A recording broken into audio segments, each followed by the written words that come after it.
So let us talk about the Middle East.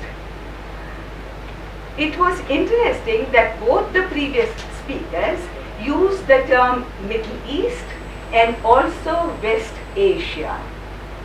I am a little bit of a fundamentalist when it comes to using terms and the loaded terms. Middle East is a very loaded term. It was Winston Churchill during the First World War, when he was only the first Lord of Admiralty, that means the Minister of Navy, who at the onset of the First World War started talking about Near East, Middle East, Far East. For us in India, as soon as we became, even before we became independent, Jawaharlal Nehru, who had his own intellectual whatever, he said these are colonial terms and we will not use these terms. Go to the map, look at the region, it is in the west of Asian continent, we will call it West Asia. So if today there is Central Asia, South Asia, East Asia, why Middle East and why not West Asia? And there is a very short apocryphal story that let me narrate in the next half a minute. Once an American journalist, when you come to jokes, it is always an American journalist, not an Indian journalist. So an American journalist was interviewing Mao Zedong, and he kept saying, Far East, Far East, Far East. There he was, Mao Zedong, the emperor of the Middle Kingdom, and someone calls him Far East. So he narrowed his narrow eyes further and he said, far for whom?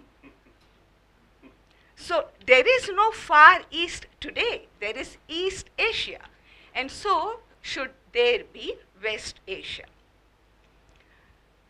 Let me take the lead particularly from the second speaker, Professor Barakat, who has identified major landmarks in the region in West Asia.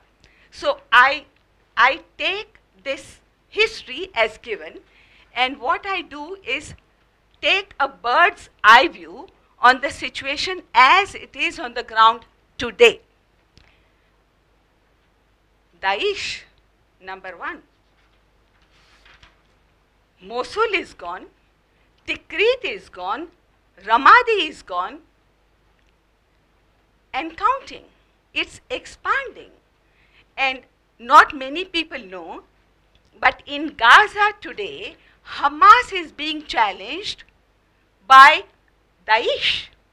In Gaza, Hamas, that was supposed to be the most militant force in the region, is being challenged by Daesh inside Gaza. So it is everywhere. It is really expanding, and we don't seem to be even coming to grips with what exactly it is and what the final goal that it has set for itself.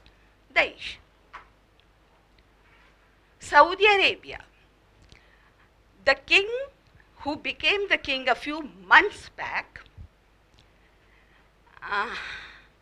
very quickly after becoming the king, he started taking very major decisions, not on what, but on who.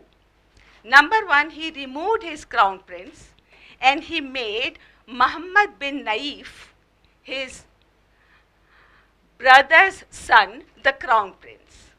And he made his own son, Muhammad bin Sultan. These two Muhammads are now ruling Saudi Arabia. Muhammad bin Naif is the crown prince, and the king's son, Muhammad bin Sultan, is number 3. Bin Salman, not your name.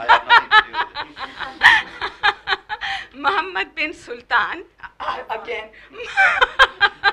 Muhammad bin Salman is number 3 in the line of succession. Now it is Mohammed bin Salman, the defense minister, who is waging a relentless war in Yemen. Why? No one knows. Why just the airstrikes? No one knows. Mohammed bin Salman is supposed to be only 27 years old. And for all you know, he is proving his mettle. And at the moment, the Western world or the US or Obama is letting him have a free hand, because the Saudis have to be kept in good humor as the deal with Iran is coming to a fruition. Iran. A few days back, we did have a conversation on Iran's sanctions.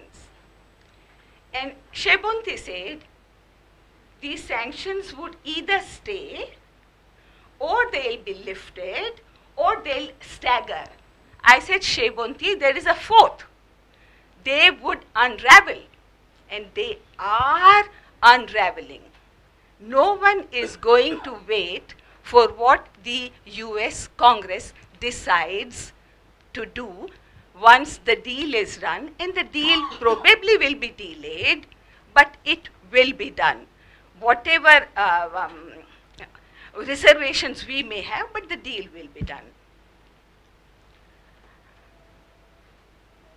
Oman, that Sidhu referred to, the king is quite popular. King Qaboos is quite popular. He is not very old. He is 72, 73.